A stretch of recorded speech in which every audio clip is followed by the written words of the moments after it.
अगले आने वाले एपिसोड में आप देखेंगे कि जिनिया गुस्से से भरी हुई शहराम के सामने खड़ी होती है और कहती है कि वो फरियाल को फौरन ऑफिस से निकाल दे, क्योंकि वो अब इस लड़की को एक लम्हा भी बर्दाश्त नहीं कर सकती। शहराम हैरान होकर कहता है कि फरियाल न सिर्फ एक बेहतरीन डिजाइनर है बल्कि कंपनी के लिए बहुत अहम भी है। वो उसे यूं नहीं निकाल सकता। ज़ेनिया तंजिया अंदाज में कहती है कि उससे भी बेहतर डिजाइनर मिल सकती है। असल मसीला उसकी काबिलियत नहीं बल्कि उसके इरादे हैं। वो शहराम को बताने की कोशिश करती है कि फरियाल एक साथ दो खेल खेल रही है। एक तरफ वो डॉक्टर ज़ारून के जज्बात से खेल रही है और दूसरी तरफ शहराम के करीब आने की कोशिश कर रही है। ये बात सुनकर शहराम का लहजा बदल जाता है। वो सख्ती से कहता है कि फरियाल ऐसी लड़की नहीं है और न ही उसने कभी कोई ऐसी हरकत की है जिससे उसके किरदार पर शक हो। लेकिन ज़ेनिया पीछे हटने के लिए तैयार नहीं होती। वो कहती है कि शहराम सादा है और लोगों को जल्दी पहचान नहीं पाता, मगर वो फरियाल जैसी लड़कियों को अच्छी तरह जानती है। इसी दौरान फरियाल ये सारी बातें सुन लेती है और उसका दिल टूट जाता है।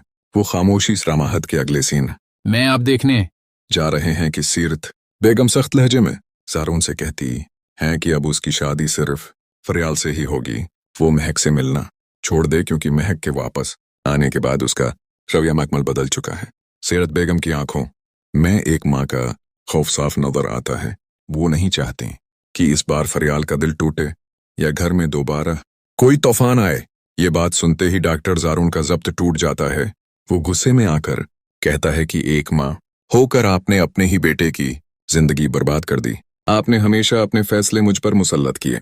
सीरत बेगम भी जज्बाती हो जाती हैं और कहती हैं कि इन्हें नहीं मालूम महक ने ज़ारून को क्या कहानियां सुनाई हैं, मगर वो जानती हैं कि महक कभी इससे सच्ची मोहब्बत नहीं करती थी। वो तो कभी इससे शादी करना ही नहीं चाहती थी। ज़ारून ये सुनकर और ज्यादा बेचैन हो जाता है। उसके दिल में महक की मोहब्बत और माँ की बातों के दरमियान एक जंग शुरू हो जाती है। वो साफ अल्फाज में कहता है कि वो महक से हर कीमत पर शादी करेगा, चाहे उसे सबके खिलाफ ही क्यों ना जाना पड़े। इसी दौरान फरियाल ये सब कुछ सुन लेती है। उसके कदम रख जाते हैं और दिल जैसे टूट कर बिखर जाता है। वो खामोशी से पीछे हट जाती है, मगर उसके चेहरे पर रामाहत के अगले सीन में आप देखने जा रहे हैं कि फरियाल हिम्मत जमा करके ज़ेनिया के पास आती है और नहायत संजीदगी से कहती है कि उसे किसी कसम की गलत फहमी हो रही है।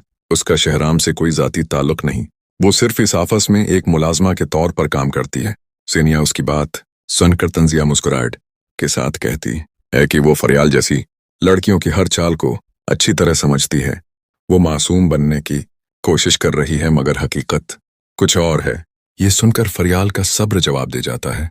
वो पहली बार सख्त लहजे में ज़ेनिया को जवाब देती है कि वो अपनी हद पार कर रही है। अगर आइंदा उसके किरदार पर इंगली उठाई गई तो वो खामोश नहीं रहेगी। उसकी आंखों में खुददारी और सच्चाई साफ नजर आती है। ज़ेनिया को ये बात मजीद भड़का देती है। वो गुस्से में आकर कहती है कि फरियाल की इतनी औकात नहीं कि वो इस आफस में काम कर सके और बहुत जल्द उसे यहाँ से निकाल दिया जाएगा। उसी लम्हे शहराम वहां पहुंच जाता है और दोनों को इस हालत में देखकर हैरान रह जाता है। माहौल में अजीब सा तनाव फैल जाता है, जैसे कोई बड़ा राज सामने आने वाला हो। फरियाल खामोशी से शहराम की तरफ देखती है, जैसे वो उससे